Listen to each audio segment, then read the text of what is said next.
Bom, então hoje, dia 11 de maio de 2021, vamos dar início então à disciplina Arquitetura para Engenharia Civil. Então, como eu havia comentado, né, logo após a gente concluir essa primeira avaliação, que seria uma parte, vamos dizer assim, mais de nivelamento, né, então a avaliação ela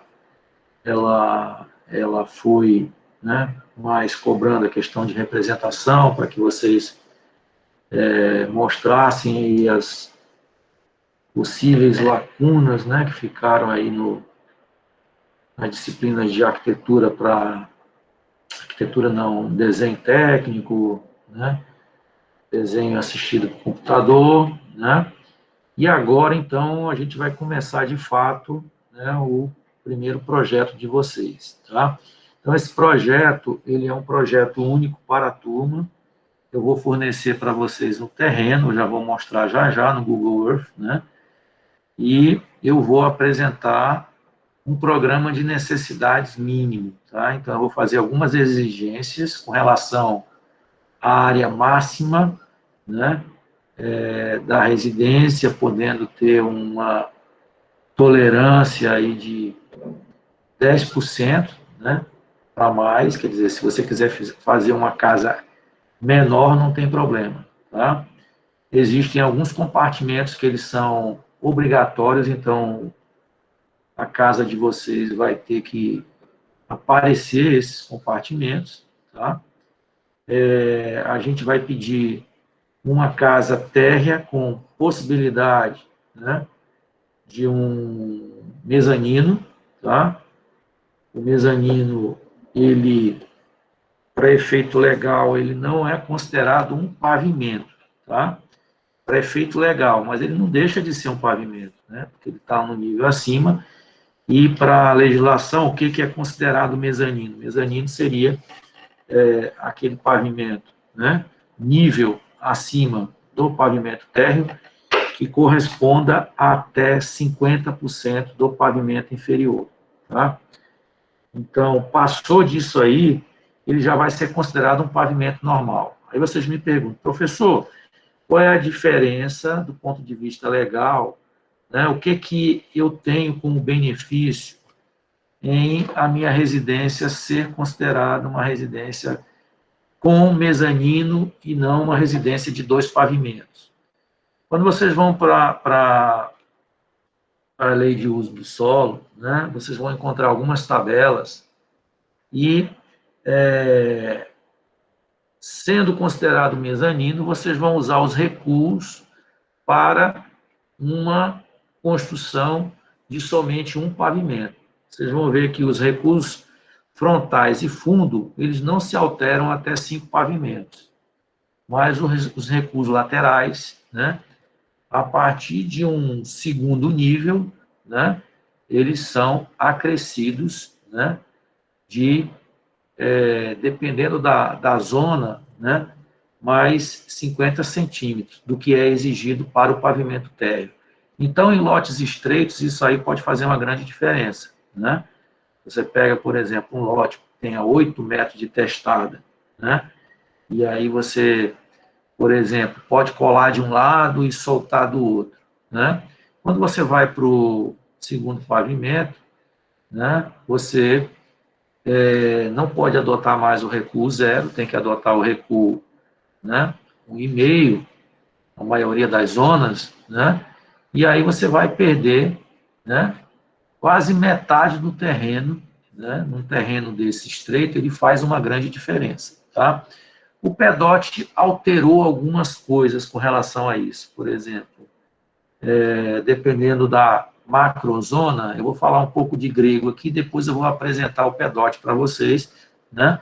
Dependendo da macrozona, ele permite que a gente cole, mesmo com mais de um pavimento, né, até a altura de 13 metros, né?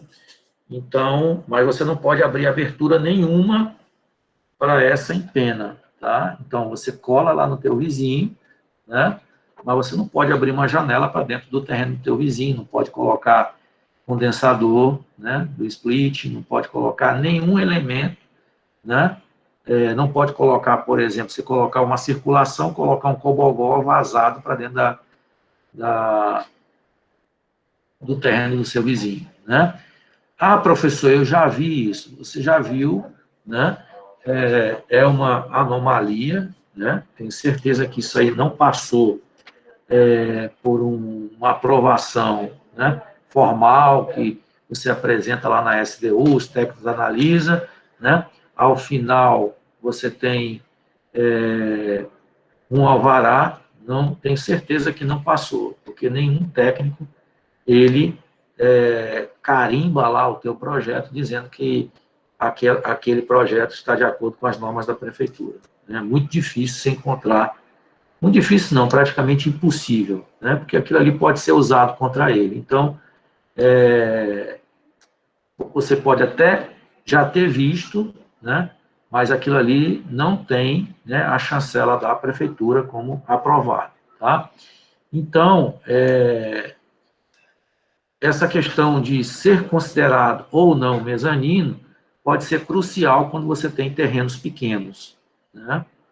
Então, um terreno pequeno é muito comum, por exemplo, Mocambinho tem terreno, né, de testada estreita, Parque Piauí, tem alguns bairros da cidade, né, que em períodos anteriores era permitido, né, esse padrão, né, de lote 8 por 20, né, tem até menores, né, e o Código de Obras e a própria legislação de uso e ocupação do solo, ela, para situações como essa, eles reduzem, né, mas isso aí tem que estar no próprio texto da lei, né, a questão de recursos. Mas a gente não vai apresentar para vocês aí uma série de informações para não confundir a cabeça de vocês. Então, o que eu vou fazer é apresentar o terreno, né? É um terreno no bairro São Cristóvão, fica ali próximo àquela concessionária da Fiat, né?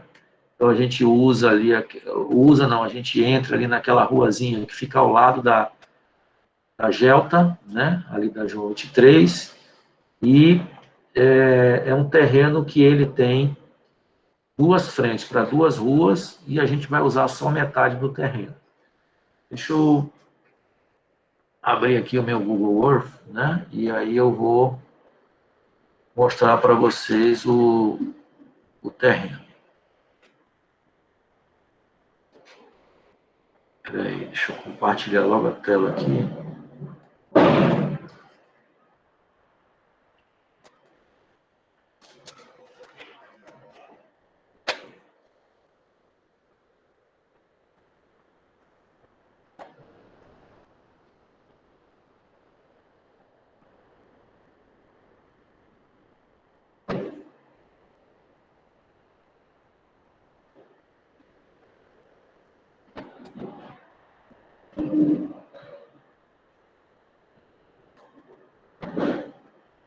Aqui, pronto. Vou compartilhar agora.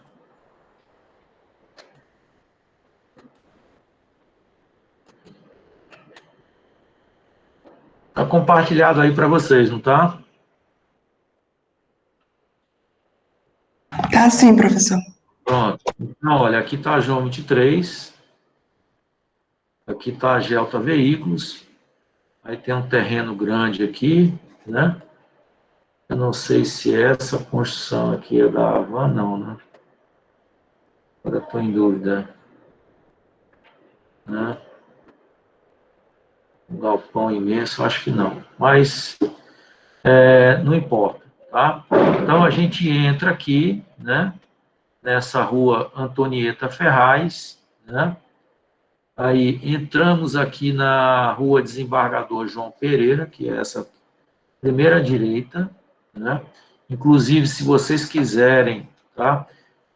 Em períodos anteriores, né, que era permitido a gente fazer essas visitas, a gente ia ao local, né, com a turma toda, tirava uma terça-feira, para a gente observar, né, o entorno, né, verificar o tipo de construção predominante, né, os equipamentos, né, disponíveis aí na região, se passa ônibus, se tem, né, padaria, farmácia, né? Enfim, você fazia uma radiografia, né, do entorno. O terreno é esse, bem aqui, ó, tá essa mãozinha, tá?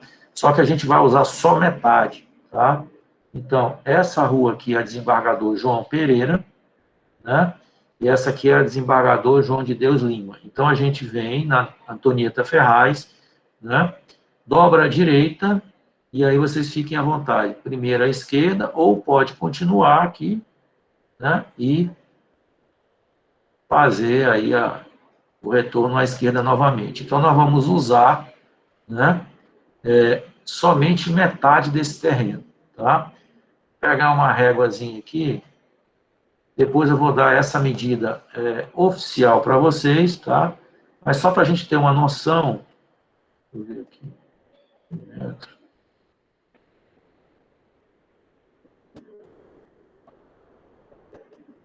engraçado, está aqui. Ó, ele está dando 26,75. Isso aqui é uma imprecisão, né? Aí do ponto que eu tomei, então deve ser um terreno que deve ter aí 30 de frente, né?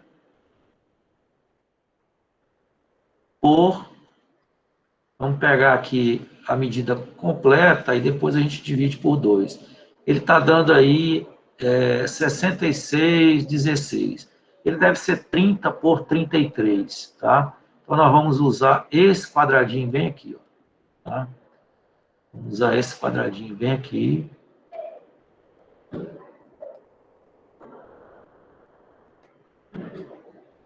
eu botar aqui um polígono.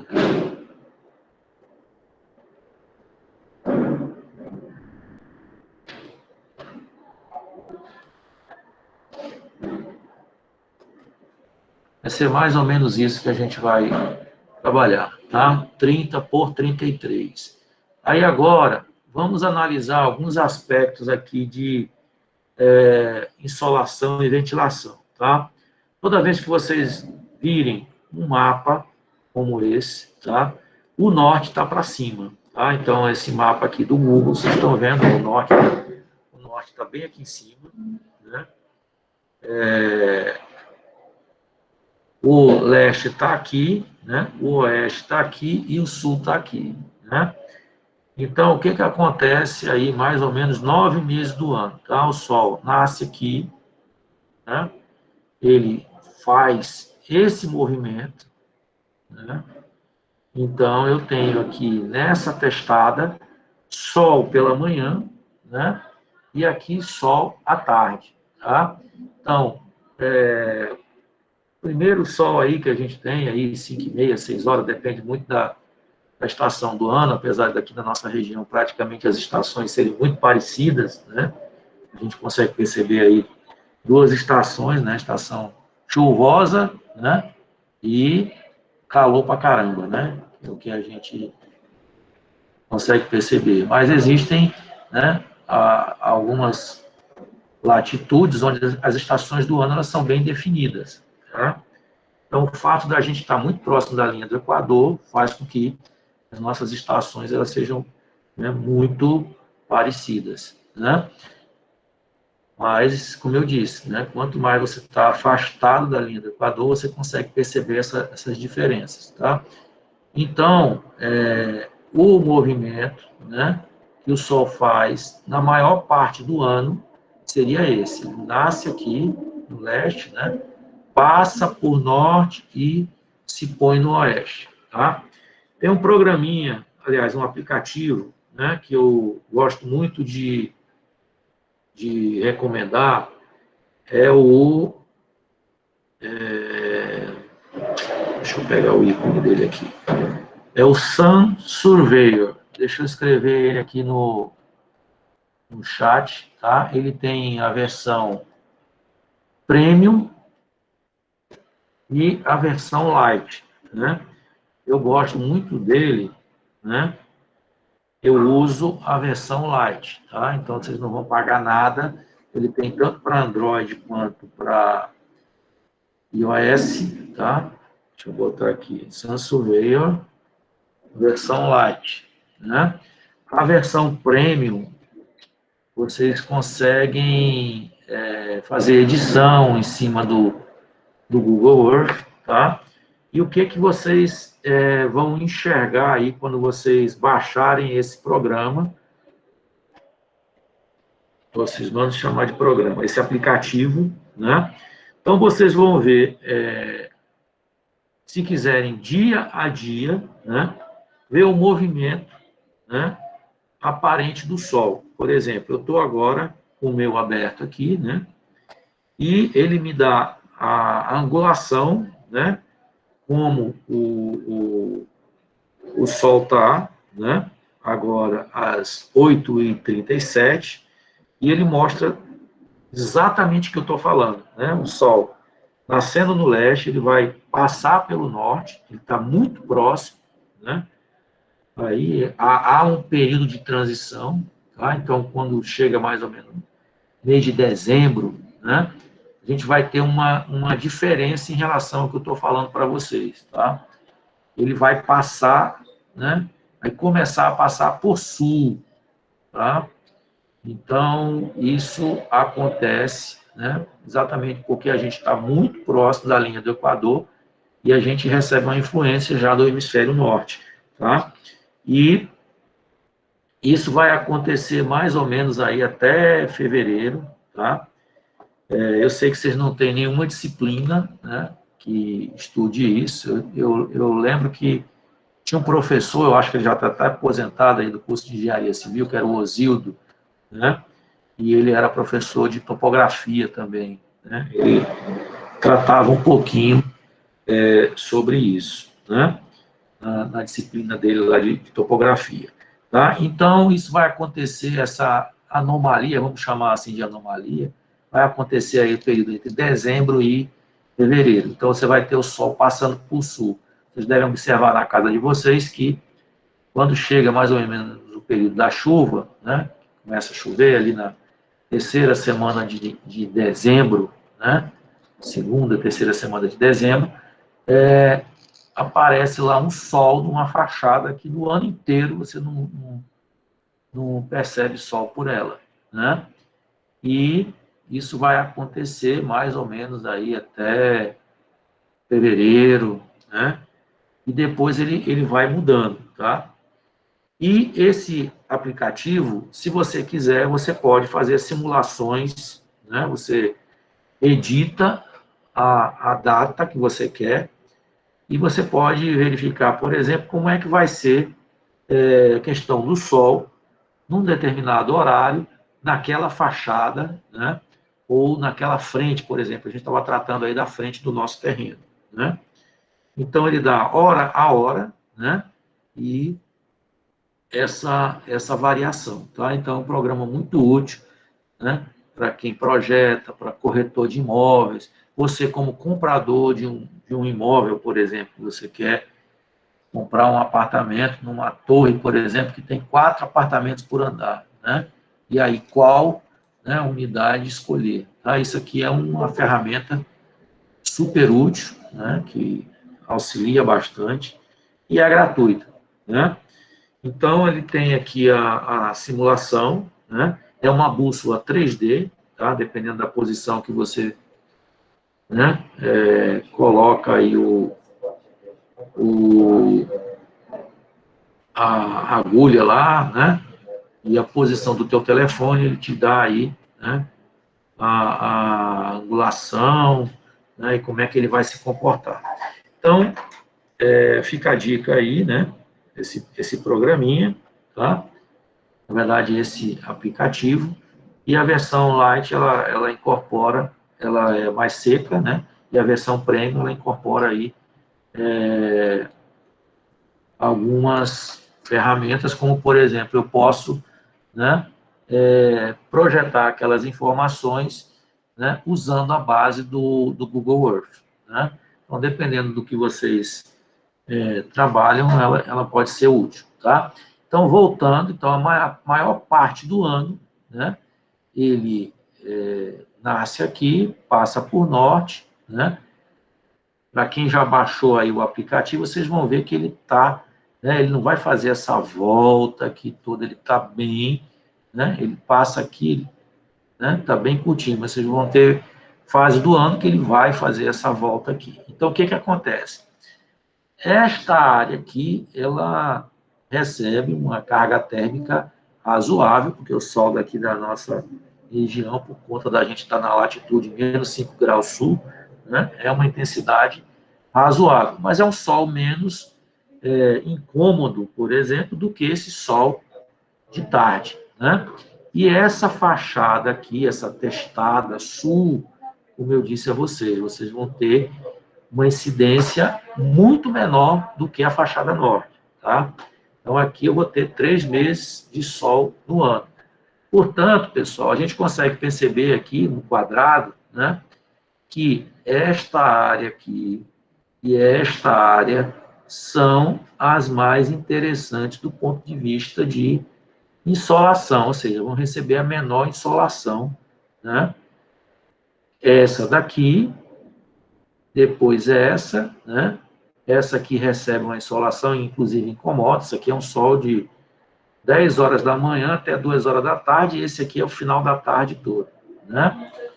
Bom, dentro de uma residência, a gente poderia dizer que a gente tem compartimentos, né, que a gente tem o uso prolongado, né, ou seja, aqueles que a gente passa mais tempo, né, que são sala de estar, sala de jantar, quartos, escritório, né. Nós temos aqueles, né, de permanência transitória, né, que, como o próprio nome sugere, né, ele tem uma utilização menor, você vai lá, né, é o caso de um banheiro, né, é o caso de um cômodo que você resolve alguma coisa e sai. Você não passa muito tempo, por exemplo, como num quarto, né, que você às vezes dorme 8 horas por dia. Uma sala, você já passa mais tempo, né, no escritório. Então, esses compartimentos ditos de área de permanência prolongada, eles devem estar orientados para essas testadas que recebem a menor incidência de sol. Então, nessa situação que nós temos aqui, desse terreno, tá? Seria, primeiro aqui, o que recebe menos, né? Seria aqui essa testada sul, né? A leste, tá? Depois, a norte e a oeste seria a pior situação possível, né? Se eu dividisse isso aqui em 4 quadrantes, tá? O quadrante mais interessante seria esse, né? Esse aqui o terceiro, e esse aqui o pior de todos. Então, se vocês forem, por exemplo, comprar um apartamento, né, que tem essa situação, norte para cima, sul para baixo, leste aqui para a direita, oeste para a esquerda, essa coluna aqui é a pior coluna possível, tá? Porque aqui eu recebo sol, né, praticamente, né, 10 horas da manhã esse sol já está batendo aqui, e aqui até o final da tarde está batendo. Então, essa coluna aqui ela é horrível, né? Tá? E quando vocês forem dispor os cômodos da casa de vocês, também é interessante, né, que esta área aqui fique, por exemplo, a garagem, que fique a área de serviço, que fique até a cozinha, né? A cozinha é uma área, né, que a gente poderia dizer que não chega a ser uma área transitória, né? Não tem uma utilização prolongada como de um quarto, mas você passa muito tempo. Mas por uma questão profilática, né? E quando a gente coloca isso né, numa hierarquia, tá? O que é melhor? Eu ficar com a sala voltada para o oeste ou uma cozinha? Então, claro que é uma cozinha, né? Então, normalmente a gente coloca voltado para este lado aqui, né, tudo quanto compartimento do setor de serviço. Inclusive, coitada, a empregada, né? A gente assa a empregada desse lado aqui, né? Infelizmente, por quê? Porque tem uma questão também que deve ser levada em consideração, a orientação é muito importante, né? Mas a gente tem outras questões, né? Então, em todo projeto de arquitetura, a gente deve levar em consideração uma coisa que a gente chama de setorização. Então, numa construção, né, de uso habitacional, a gente vai ter o setor social, o setor de serviço e o setor íntimo, né? E alguns autores ainda colocam, né, o outro, né, que seria o setor ambíguo, né, que às vezes são compartimentos que eles estão em contato com o serviço e às vezes com o social, ou com o social e o íntimo, né, que é o caso, por exemplo, de circulações, tá?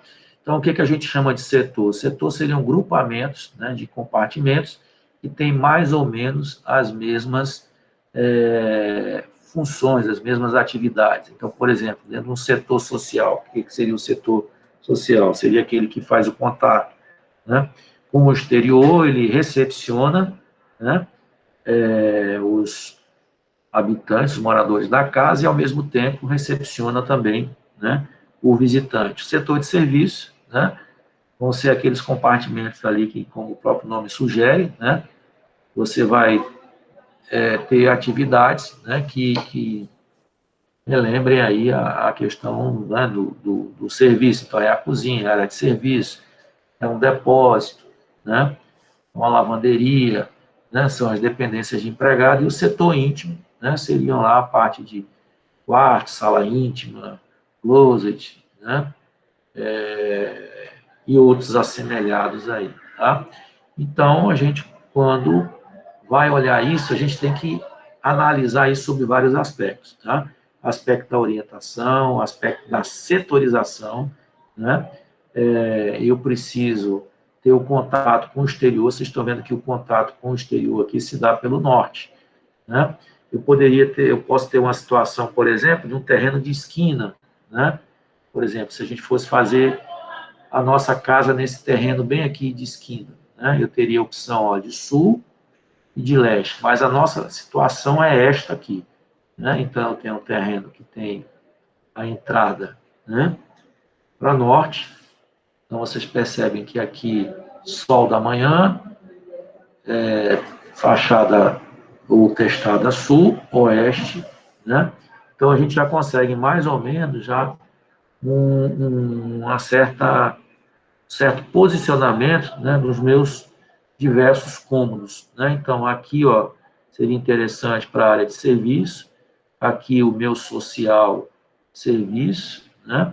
E a minha parte íntima da casa, ou aqui, ou aqui. Isso aí, cada um, né, de acordo com o seu projeto, de acordo com aí a escolha, né, enquanto projetista, vai locar, tá? Outro aspecto importante é a questão de ventos dominantes. Aí vocês me dizem, professor, aqui é muito quente, não dá para a gente pensar em ventilação. Pessoal, não dá para a gente passar 24 horas por dia com sistema mecânico, né? Então, tem épocas do ano que Teresina está super agradável, né? Esse ano, já tivemos manhãs aqui que estava dando 23 graus, 22 graus ao longo do dia, né? A gente tem uma amplitude térmica muito grande, que a variação chega às vezes a 10 graus, né? Então, de manhã está 22, 24 graus, quando chega no final da tarde está dando 34, né? E em épocas do ano tem uma amplitude térmica ainda maior do que essa, né? Às vezes 12, 15 graus, tá? Mas agora, né, a variação seria mais ou menos de 10 graus. Vocês podem ver na previsão, né, do tempo, amanhã a previsão, né, de temperatura entre tanto a tanto, mais ou menos essa faixa de 10 graus. Bom, então aqui na nossa latitude, né, vento predominante pela manhã é aqui, ó, sudeste, né?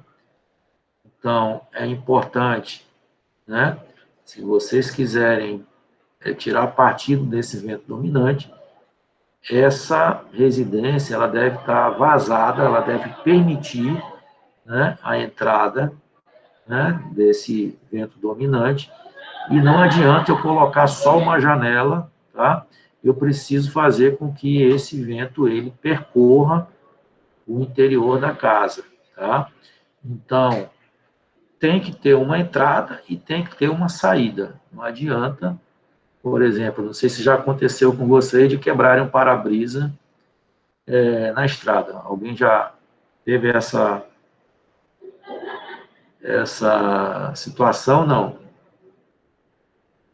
Alguém já quebrou um para-brisa na estrada? Ninguém.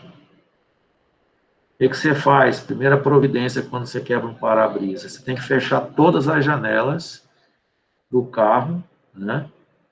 Diminuir a velocidade, né? E, né?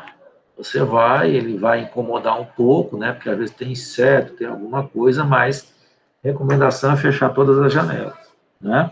Então aquilo ali vai evitar. Agora, se você abre uma janela lá atrás, né? O que vai acontecer? Vai ter uma, né, corrente de ar horrível, né? Se você quiser, por exemplo, diminuir a velocidade do ar no interior, né, do carro, você coloca a abertura maior, que é o para-brisa que já está quebrado, e deixa uma fresta lá atrás. O que vai acontecer? Você vai diminuir a velocidade, né, que o ar vai se deslocar dentro do veículo. Se você quiser fazer o contrário, né, você abre uma pequena abertura na frente, né, e abre atrás. Por exemplo, você abre uma frestazinha, né, no vidro, né, do motorista, uma pequena fresta, e abre as duas janelas de trás. O que acontece? Você vai aumentar a velocidade, vai ter mais pressão. E da mesma forma a gente joga com isso, né, na residência. Então, por exemplo, eu acabei de dizer que o vento dominante, né, pela manhã é aqui sudeste. Então, aberturas menores para o sudeste e aberturas maiores aqui no contrário, aqui o noroeste, o que vai fazer? Eu vou aumentar a velocidade desse ar dentro da construção, né, dentro da minha residência, tá? E se forem aberturas mais ou menos equivalentes, tá? Ele vai se comportar da mesma forma. Então, a gente pode jogar com isso. E à noite, né, vento dominante é esse vento bem aqui, que é o nordeste, né? Então, se eu puder vazar a minha casa, né, permitir esse ar, né, passar por aqui e por aqui, isso é bem-vindo, né? Então, eu vou conseguir aqui uma aeração interessante, né? Então, olha, falei de aspectos, né, de insolação, aeração, ventilação, né?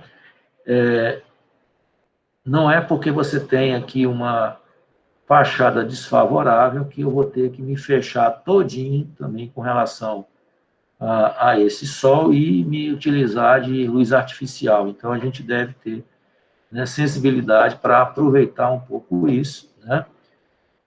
A gente tem aí um potencial enorme, né, em relação a outras regiões do país, né, para a utilização aí da luz natural, né? Então, a gente tem maior incidência aqui, né, e aqui, né? Então, a gente deve minimizar as aberturas mesmo, né? Um pouco de sol aqui, por exemplo, na lavanderia, nos banheiros, na cozinha, é bem-vindo, é até profilático, né?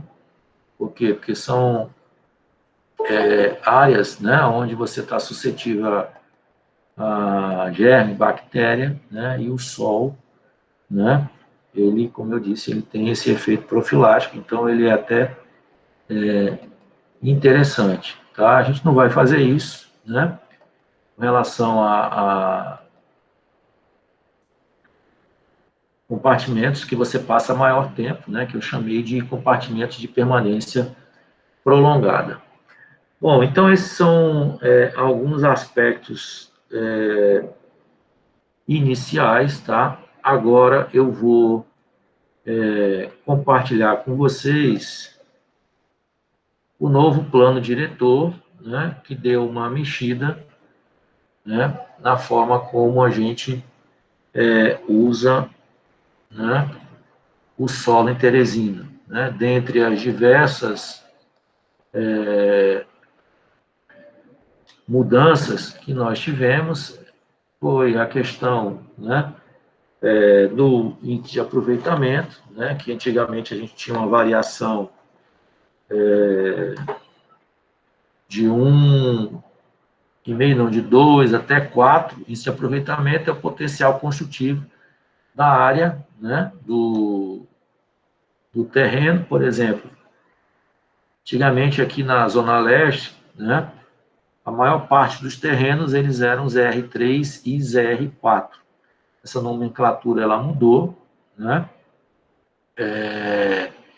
E alguns terrenos eles têm, né, ainda a possibilidade de você chegar a esse índice de aproveitamento, né, até 6, né?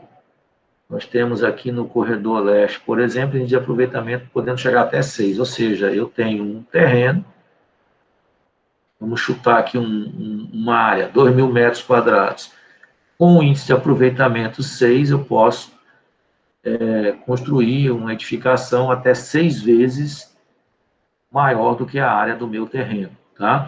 Só que, em tese, todos os lotes da cidade hoje, eles têm, né, um índice de aproveitamento 1,5. Essa diferença entre o 1,5 até chegar a 6 é que a gente chama de outorga, e isso aí tem que ser pago, né, para o município. Então, isso aí eu vejo como uma medida muito mais arrecadatória, né, do que para melhorar alguma coisa, tá? No sentido de adensamento, tá? Claro que não é só isso aí, né? A gente tem outros parâmetros a serem respeitados, né? Quando você vai fazer uma construção, você tem que levar em consideração a questão dos recursos, a questão da taxa de ocupação, que é o maior percentual possível, né, que você pode utilizar, né, da área do seu terreno. Então, eu posso construir, como eu disse, até 6 vezes, né, a área do meu terreno, desde que eu respeite, né, que a área, né, do meu maior pavimento ele não ultrapasse aquela taxa de ocupação máxima. Então, por exemplo, na Zona Leste, né, deixa eu compartilhar aqui, que eu acho que fica melhor vocês acompanhando aqui o texto da lei. Tá? Isso aqui vocês baixam no site da Semplan, que eu vou já compartilhar para vocês verem onde é que vocês vão baixar essas informações. Tá? Isso aqui são os anexos, né? Está lá no anexo 10, né? Então, vocês vão encontrar aqui as diversas zonas da cidade, né? Então, o nosso terreno, eu vou só confirmar, mas eu vou... nós temos aqui, né, a Zona de Desenvolvimento Leste, o ZDL, tá? Que ele tem esse aproveitamento 6, a taxa de ocupação máxima de 80%. Eu tenho só que confirmar se o nosso está aqui, né, ou se ele está aqui nesse outro, tá? Mas ele tem a taxa de ocupação máxima aqui de 80%, taxa de permeabilidade, né, de 15% para edificações com menos de 500 metros de área impermeabilizada, né? Isso aqui é um instituto novo, né, que veio aí para tentar amenizar, né, o problema da drenagem urbana de Teresina, né? E isso para construções de até 500 metros, que é o caso de vocês, tá? E 7,5% para edificações com 500 metros quadrados ou mais de 500 metros quadrados de área impermeabilizada, né? Aqui a altura máxima da edificação, tem um artigo, né, no PEDOT, que é o 242, que ele trata especificamente sobre isso aqui, que a gente deve levar em consideração ainda, né?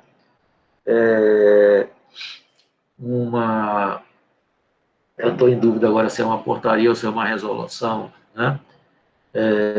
Da, do órgão lá de controle do tráfego aéreo, né? Por conta do cone de aproximação do aeroporto, né? Que ele ele estabelece, né? Um teto, né? Máximo, e aí às vezes a gente consegue se valer de alguns edifícios que já estão construídos, né? E aí a gente pode se beneficiar do que eles chamam tecnicamente de sombra, né? E a gente tem algumas sombras, né, interessantes aqui em Teresina, por exemplo, a Ponte Estaiada, né? Que tem aí 90 metros de altura, alguns prédios mais altos, né? Já tive situações que eu me vali de algum prédio que estava ali muito próximo, né?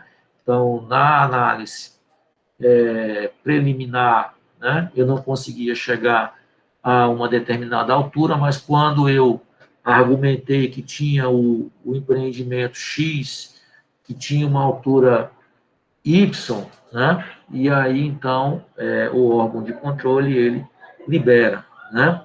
Aqui são os recuos, né, que a gente tem o recuo frontal de 2,5, né, recuo de fundo de 2,5, né, e edificações, aquilo que eu havia comentado com vocês há pouco, edificações com até 13 metros de altura, sem janelas laterais, né, você pode, então, 0 de um lado, né, e 1,5 do outro, né, e 15% da altura com edificações de mais de 13 metros de altura. Então, isso aqui foi uma das grandes modificações, né, que o PEDOT, esse quadro aqui, uma das grandes modificações que o PEDOT trouxe, né, e na Zona Leste nós temos esse desenvolvimento MZ2, né, MZD, aliás, desculpa, MZD, né, Zona de Desenvolvimento Leste, e aqui tem o Corredor Leste, né, que eu tenho que ver lá depois onde é que se encaixa o terreno de vocês. Mas eu estou vendo aqui que o que interessa para a gente é praticamente a mesma coisa, né?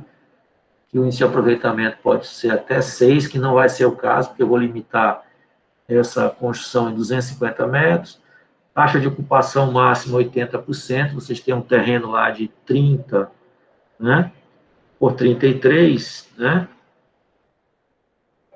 deixa eu ver aqui, 30 vezes 33 dá 990, vezes 0,80, 792. Então, isso aí não é uma preocupação para vocês, né? Essa área permeável, né? Vocês têm terreno demais para atender essa exigência. Não vamos ter problema com relação à altura, então o que vai nos interessar aqui são essa questão dos recuos, né? 2,5 frontal, 2,5 fundo, né? Podemos colar de um lado e soltar do outro 1,5. Como vocês têm muito terreno, isso aqui são recuos mínimos, tá? Vocês podem deixar um recuo mais aí generoso, né? Questão de privacidade, por questão de tirar, né, aí partido, às vezes, da insolação, né? Um terreno tão grande quanto aquele que eu acabei de mostrar, seria interessante para vocês que vocês colassem a residência mais para o lado esquerdo, né? Daquela área que vai ter mais sol e soltasse mais para o lado direito, que é a área da sombra, tá? Então, ali você pode colocar piscina, né? Ou alguma área de lazer, alguma coisa, porque você não vai ocupar aquele terreno todo. Ah, professor, não quero fazer assim, eu quero fazer a minha casa com a minha área de lazer no fundo, para a parte sul, sem problema, tá? A gente pode usar ali, a casa ficar ali transversal, né? Colocar a parte do fundo, e aí depois a gente, nas assessorias, né? A gente vai, caso a caso, fazendo os comentários, né? Com relação à situação particular do projeto de cada um, tá? Eu observei, isso foi uma pergunta muito frequente, né, em diversas aulas, inclusive por WhatsApp, como vai ser essa questão do assessoramento. A questão do assessoramento, pessoal, não é nenhum, vamos dizer assim, momento solene, não. Toda aula a gente tem assessoramento, tá? A gente faz aquela exigência no mínimo, três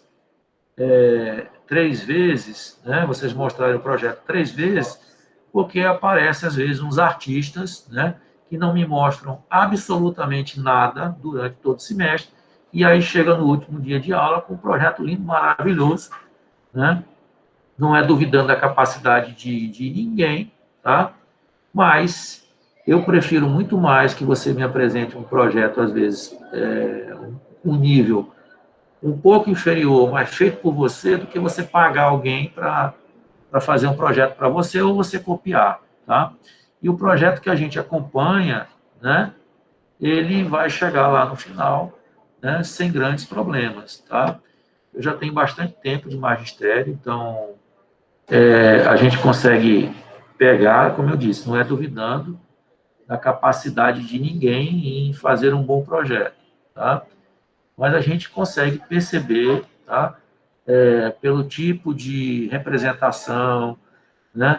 Pelas soluções, tá? Para vocês terem uma ideia, já aconteceu, por exemplo, não foi no semestre passado, acho que foi no semestre retrasado, o cara pegou um projeto aí qualquer, ele jogou o terreno do projeto que ele tinha conseguido dentro do terreno que eu tinha dado para ele, né? E aí o terreno era 15 por 30, o terreno dele, e esse terreno é 30 por 33. E aí dentro do terreno, eu vi lá um terreno de 15 por 30 enfiado dentro do terreno de 30 por 33. Aí eu perguntei o que era aquilo. Não, é porque eu quis. Não, porque eu quis não, cara. Aí, né? Então, como eu disse, eu quero acompanhar para acompanhar essa evolução, né? Mas quero que seja uma coisa feita por vocês. Deixa eu ver aqui se eu estou com o programa já digitado. Se eu não tiver, eu divulgo no grupo de vocês. Mas eu acho que está já.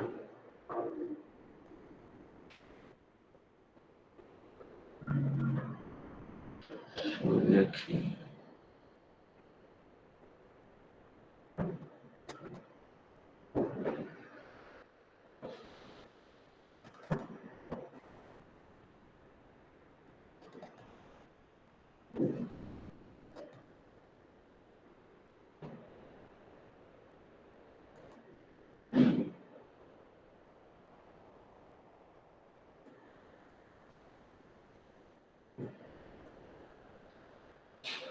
Deixa eu ver se já está digitado, pessoal. Espera aí.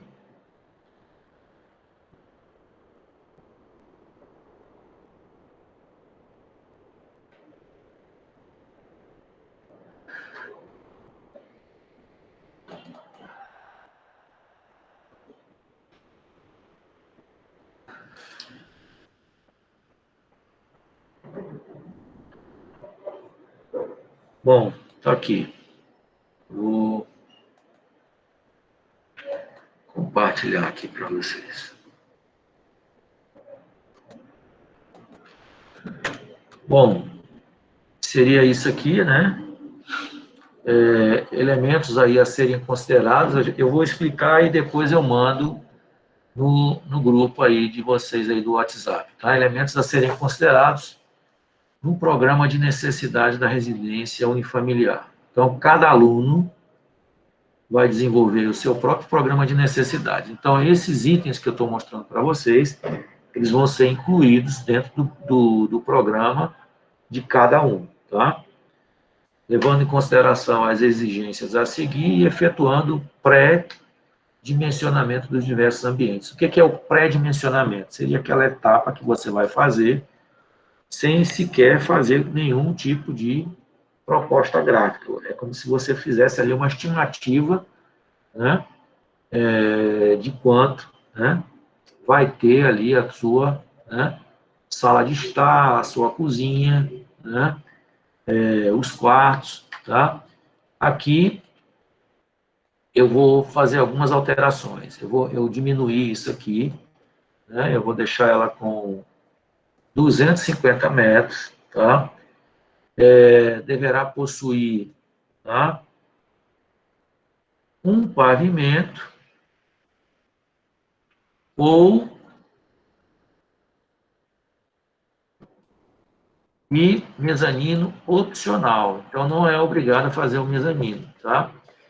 Qual é a vantagem de vocês fazerem o mezanino? É vocês relembrarem lá a questão de dimensionamento de escada, né? Ter esse raciocínio espacial, né? Então, é um desafio a mais, né? E aproveitar que vocês estão na academia e botar isso aí, né, em prática, tá? E aqui são os compartimentos obrigatórios, tá? Sala de estar, sala de jantar. Professor, eu não quero fazer sala de estar e sala de jantar em ambientes isolados. Pode ser um único ambiente? Pode, sem problema, tá? Lavabo, o que é o lavabo? Lavabo é aquele banheiro que não tem chuveiro e ele está ali posicionado, né, no setor social e é o banheiro que você vai usar para lavar uma mão antes das refeições, para visita não precisar entrar no banheiro social, que normalmente é uma zona, toalha, não sei o que, aquela coisa bagunçada. Então, você tem ali um banheiro ajeitado, um banheiro que vai estar posicionado no setor social, né? Cozinha, despensa, tá? Despensa com E, não é com I, dispensa com I é de dispensar, né? Área de serviço, dependência completa de empregada, o que é isso aqui? É o quarto da empregada, mais WC empregada. Tá? Sala íntima, isso aqui eu até vou tirar, tá? Se você quiser, se vocês quiserem, vocês usam ou não. Eu gosto muito de usar a sala íntima para eliminar corredor. Né? Então, ao invés de eu perder, às vezes, sei lá, uns 4, 5 metros por conta da quantidade de quartos, eu crio um ambiente e faço a conexão desses quartos todos para essa sala íntima. Então, nessa sala íntima, você vai ter ali um ambiente de estudo, você vai ter ali um sofá para assistir, né, a novela, o console do videogame, vai ficar uma bagunça mais ali para os moradores da casa, tá? Três suítes com banheiro privativo, né? Esse closet aqui, vamos botar só na suíte casal, tá? Se quiserem que todas as suítes tenham o closet, tá? Tudo bem, tá? Pode fazer, mas dentro dos 250 metros quadrados, né? E eu vou colocar aqui, olha, tolerância de 10%, ou seja, estou pedindo uma casa de 250 metros, podendo chegar aí até 275 metros quadrados, tá? De área construída. Área construída é o que a gente chama de área útil somada com área de paredes, tá? Então, aquela área que você mede de piso, tá? Ali é o que a gente chama de área útil, tá? A área construída, ela leva em consideração a espessura de paredes.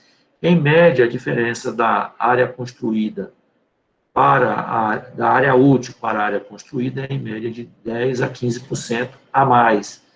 O que vai variar? Se a a construção, o edifício, ele for muito compartimentado, essa variação ela pode ser um pouquinho maior. Se for um espaço mais vazio, né, essa variação é menor. Mas, em média, tá, a diferença da área útil para a área construída é de 10% a 15%. Tá? Vocês vão fazer, no mínimo, 2 vagas de estacionamento soltas, o que a gente chama vaga solta, aquela vaga que não fica uma atrás da outra. Tá? Que você não precisa ter a chave do outro carro para ir lá, vai sair confusão, né? Então, vocês vão colocar uma vaga do lado da outra, né? E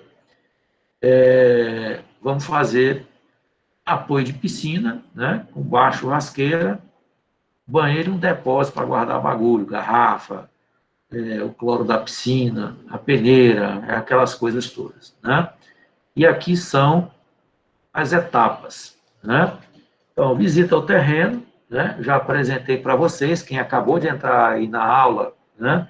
Depois peguem a gravação, tá? Para ver lá onde é que fica, mas já adianto que fica um terreno no bairro São Cristóvão, próximo à Gelta, o desembargador João de Deus, né?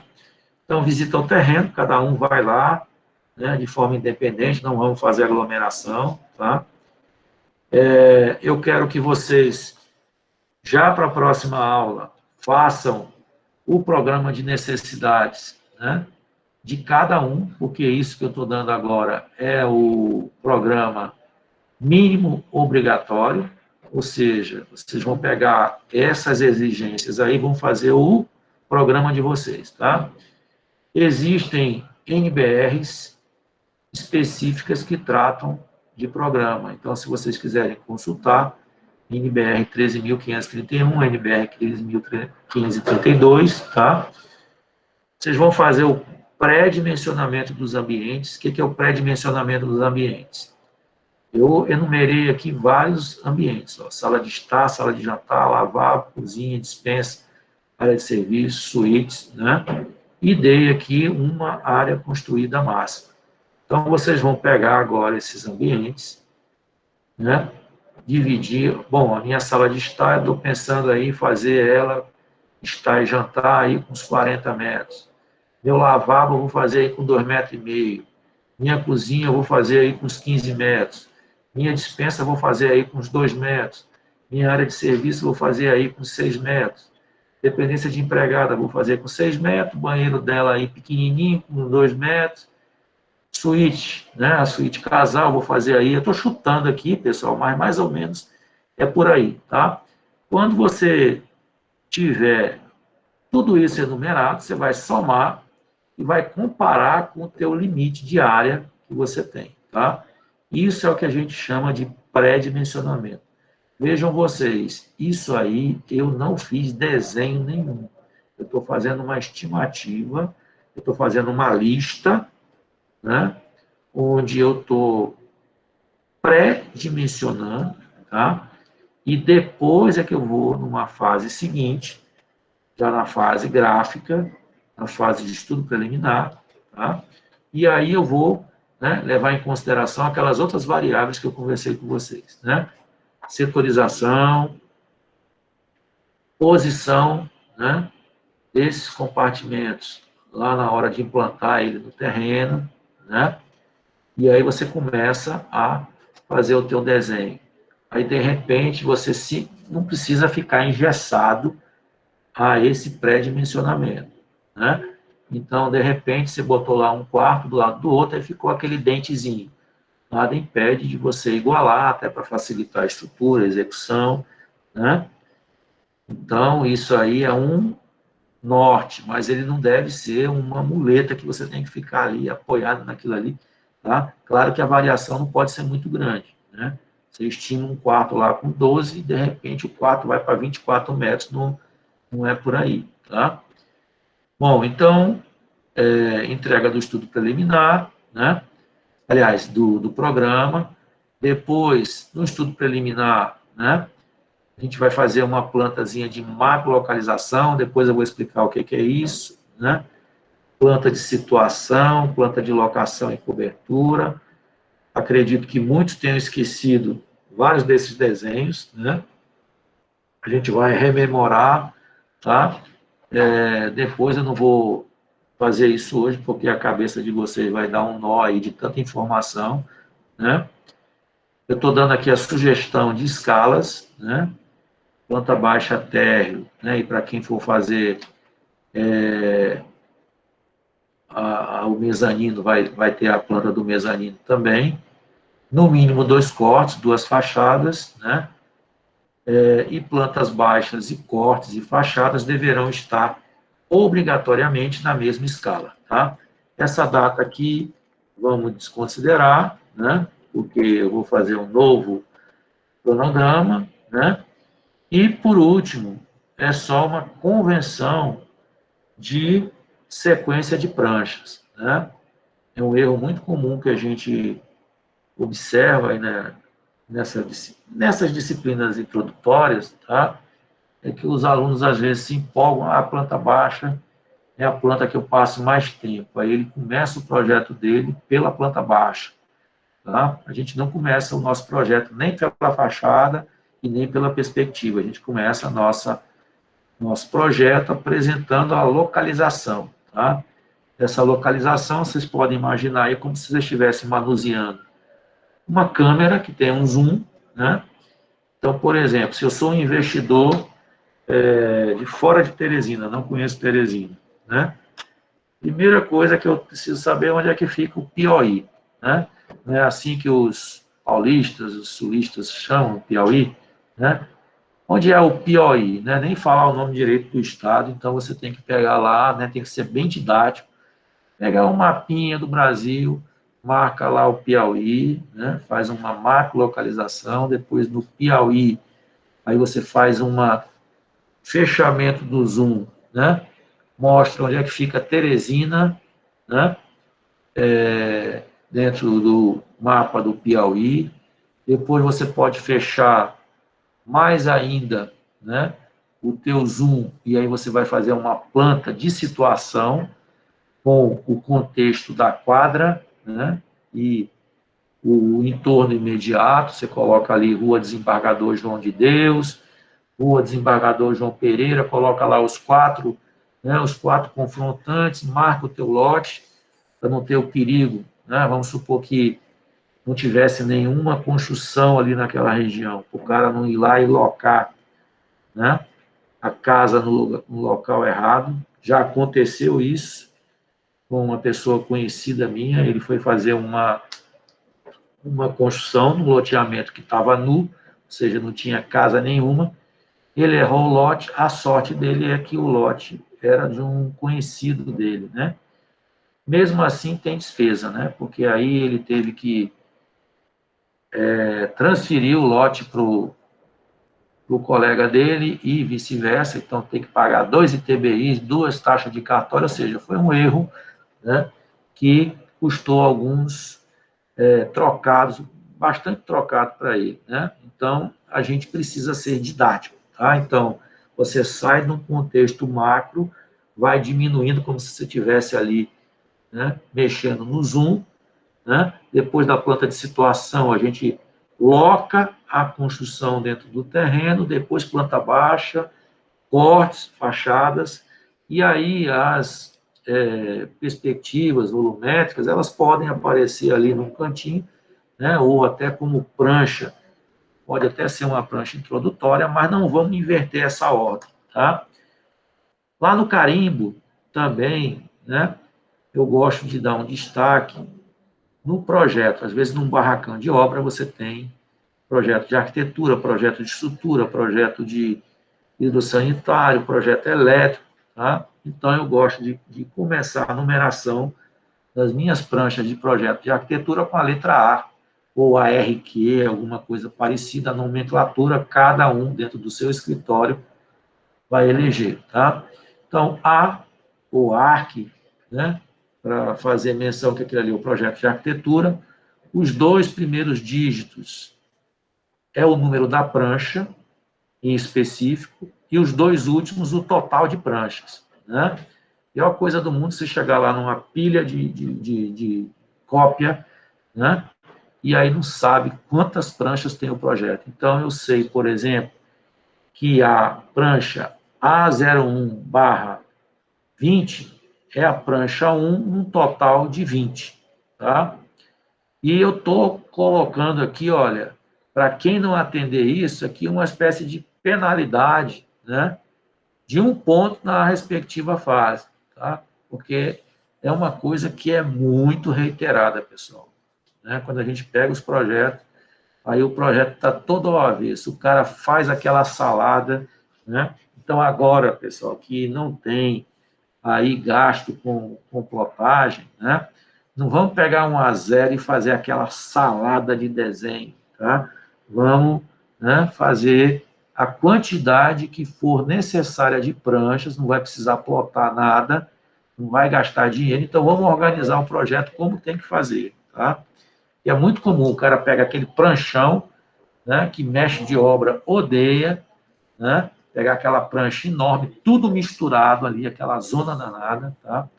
Então, você pode trabalhar, por exemplo, com um A1, né, com um A2, pega uma prancha menor e coloca, por exemplo, na primeira prancha, essas informações de macrolocalização, microlocalização, situação, né? Pega uma segunda prancha, bota lá, né, a planta baixa ou as plantas baixas, né? Pega uma terceira ou quarta prancha, coloca os cortes, né? Às vezes os cortes combinados com as fachadas, tá? E aí você tem uma sequência, o teu projeto ele fica didático, tá? Desconsiderem isso aqui, a forma de apresentação será em cópias plotadas? Não, será em arquivo digital, né? Eu quero o formato em DWG e PDF, tá? Eles vão fazer, a apresentação deverá ser em formato carimbo padrão ABNT. Vamos botar aqui A1 ou A2, tá? E, e aqui eu não vou pedir isso aqui, porque eu não vou receber nada presencial, tá? Vou botar aqui entre parênteses, vide NBR 6492. Essa aqui é a NBR mais didática aí para vocês verem todas essas questões de representação. Existem muitas outras, mas essa daqui é a que é mais completinha, tem tamanho de prancha, espessura de caneta, né? Diagramação, representação de cortes, de, de norte, né? Todas as plantas deverão estar cotadas, incluindo as áreas dos compartimentos, indicação de esquadrias, tabela de esquadrias, níveis, quadros de área, né? Terreno, área construída, área de piso, cobertura, taxa de ocupação e índice de aproveitamento. Vamos colocar aqui logo, só para a gente não receber o documento, né? Mas eu acho que seria interessante que eu padronizasse aqui, logo, que o terreno tem de frente.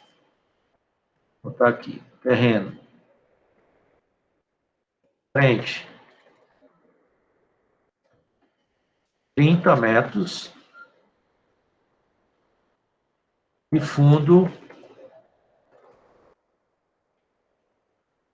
33, tá? Ainda que vocês encontrem, né, uma medida diferente para a gente padronizar, para não ficar, né, uma bagunça, né, aí de um com formato, com a dimensão e outro do outro, a gente já adota isso aí, tá? E voltando à questão dos assessoramentos, tá? Essa questão do assessoramento, ele não é uma solenidade. Toda aula vocês podem perguntar, inclusive o formato agora ele vai modificar. Então, na aula que vem, quando vocês começarem já, né, vocês já vão começar aí ao longo da semana, tá? Começou a aula, vocês vêm bem aqui no chat, né, da disciplina, tá? E façam uma listinha parecida com o que foi feito na aula passada, né? Bote aqui, e aí eu vou atendendo, né? vou atendendo aqui um por um, tá? Sem problema. Não é obrigado a toda aula vocês, né, terem assessoramento, mas eu quero que ao final, eu vou fazer esse controle, que cada um tenha, né, aí no mínimo 3 assessoramentos, tá? Então, isso aí é interessante para a gente acompanhar a evolução de vocês, tá? Eu já vou avisar logo, eu não vou aceitar trabalho que eu nunca vi, né? E o trabalho chega lá no final, não tem um erro, não tem nada, tá? Então, esse tipo de coisa eu não aceito, tá? A única coisa que eu não vou aceitar é isso aí. E eu queria saber aí se vocês têm alguma dúvida, tá? A gente deu uma explicação mais, vamos dizer assim, mais geral, vão surgir outras dúvidas, caso a caso, então a gente vai comentando aí as situações particulares do projeto de cada um, né? Agora, o projeto ele vai ser, né, entregue no AutoCAD, tá? E eu só me esqueci o horário aí que eu coloquei limite para entrega da avaliação de hoje. É até a noite, né? Não é isso, pessoal? Meia-noite. Pronto. Beleza. Alguma dúvida aí com relação a essas explicações aí que a gente fez com relação à casa? Não? Tudo tranquilo? Beleza. Pois então, se nós não temos nenhuma dúvida, agora é com vocês, tá? Então, a gente vai diminuir muito a questão de teoria e agora vai ser mais, né, prática. Então, eu dependo que vocês, a cada aula, vocês tenham progresso, né? Tá? O tempo voa, né? A gente já está aí na segunda semana de maio, né? Mesmo assim, a gente tem aí quase 2 meses, né, para desenvolver esse projeto, é tempo mais do que suficiente. Eu sei que essa parte de planta baixa, né, como a maioria aí nunca fez, né, vai demorar um pouquinho, né, mas depois que ela tiver, vamos dizer assim, um consenso, né, entre aquilo que eu considero satisfatório e o que vocês também, o resto é mais consequência, né, apesar de ter também, né, um trabalho mais intelectual, mas é muito mais braçal do que intelectual, tá? Então, próxima aula eu já queria começar aí a assessorar. Primeiro que chegar, vem aqui no chat, bota um, né, faz a listinha e eu vou atendendo na sequência, tá? E não é interessante participar só do seu assessoramento. Você pode olhar o assessoramento dos outros, porque às vezes tem alguma coisa que é comum, né? Alguma dúvida, alguma lacuna aí do seu próprio projeto. Tá bom? Então, se não temos mais nenhuma, né, dúvida, pode tirar dúvida. Pode sim, Matheus. É, eu posso compartilhar a tela? Compartilhar. Pode sim.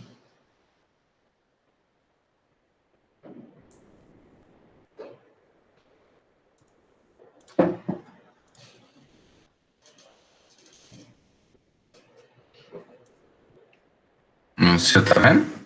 Não, ainda não. Agora tá. Tá. Eu queria saber, tipo, nessa parte de móvel, se Ah, precisa botar alguma coisa nessas vistas que são meio que limpas, assim, tipo, por exemplo, a eu, lateral de uma eu cama. havia comentado, Matheus, na aula passada, que esse posicionamento aí, por exemplo, você deveria colocar. Estou vendo que você fez aí uma espécie de uma página quadriculada, né? Eu Isso. colocaria, por exemplo, a planta no quadrado superior, né? Aí colocaria a vista embaixo, né? E a outra vista lateral, por quê? Porque você diminui, né, a necessidade de cotas. O que está faltando aí? Identificação do móvel que você está Sim. detalhando, o desenho, se é planta baixa, se é uma elevação lateral, se é elevação frontal, né? Então está faltando aí os nomes, né? Sim, sim, sim. E cotas, né? Tá. Porque aí está só o Ah, desenho, né? Está faltando cota, ah, tudinho. E a escala, sim, né? senhor. Viu? É outra coisa, essa área de serviço, ela é considerada área molhada? Eu Área preciso molhada, botar. sim. Todo compartimento que tiver instalação hidrossanitária é considerado área molhada. Tá. É só isso mesmo. Professor, Oi. no meu, eu coloquei a área de serviço como se fosse um muro, porque aqui em casa tem como se fosse um muro bem grande. E aí, Certo, a área de serviço, entre aspas, eu coloquei assim na lavanderia, aí eu rachurei essa parte. certo. Tudo bem? Tudo bem, tudo bem. Tem Eu posso instalação mostrar, hidrossanitária, ó, uma varanda, uma sacada, é considerado área molhada. eu Viu? posso mostrar como tá, como eu separei para o Pode, senhor? pode, pode. Só um minuto.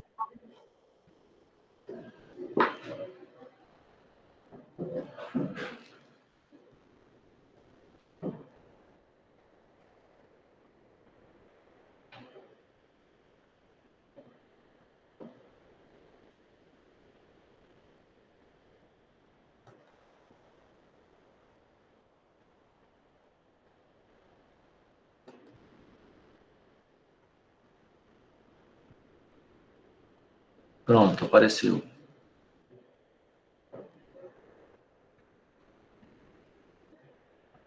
Natália, era bom você configurar essa tua prancha, viu? Essa prancha tua não está no padrão da BNT, viu? Ela está em pé, né? Que escala é essa que você usou das plantas baixas? 1/75, né? Seu áudio está fechado, viu, Natália? Perdão. O senhor quer, então, não pode, foi um para 75. Não, pode. É o posicionamento da tua prancha é Não que pode ele não colocar está no vertical, né? padrão. Você podia... Que formato é esse aí da prancha? É a Ah, o 2. quê? A A 2. 2. Você podia tentar um A1 e ver se ela cabe, né? São dois pavimentos, né? Não, aqui eu coloquei o layout e a planta baixa Ah, junto. tá certo. Se quiser, né, não precisa nem representar o terreno no layout, ou então usa o A1, né, no Uhum. outro formato, tá? E coloca horizontal. Coloca na horizontal, Tá. viu? E os móveis, eu. Só um minuto.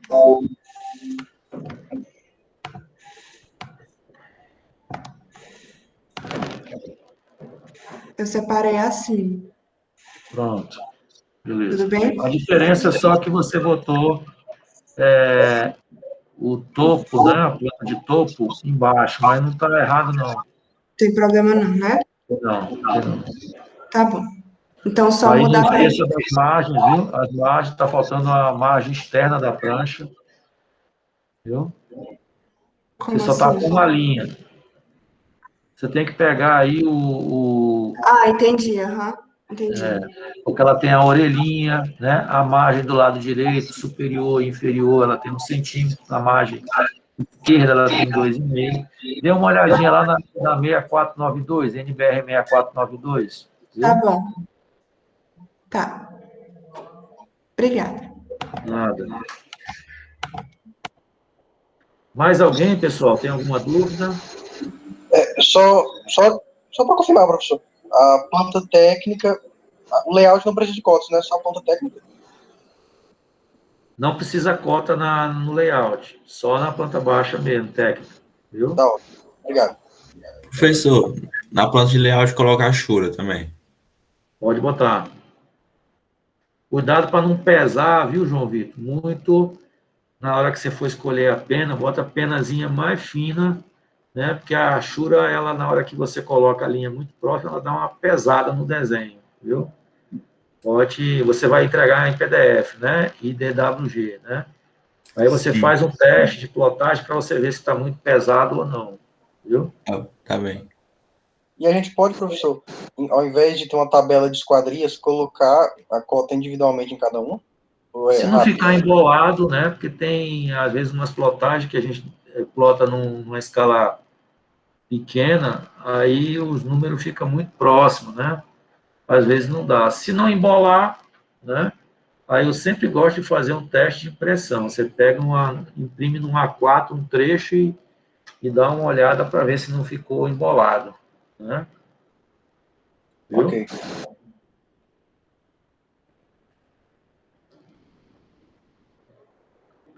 Mais alguma dúvida, pessoal? Não?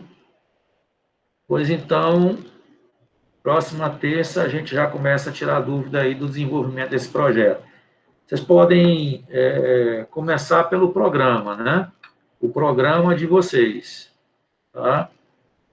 Vocês podem acrescer algum compartimento que eu não tenha colocado, pré-dimensionamento, né? Fazer o pré-dimensionamento, ou até já trazer alguma proposta gráfica. Viu? Então tá. Então até terça que vem. Até logo. Até mais, professor. Bom dia.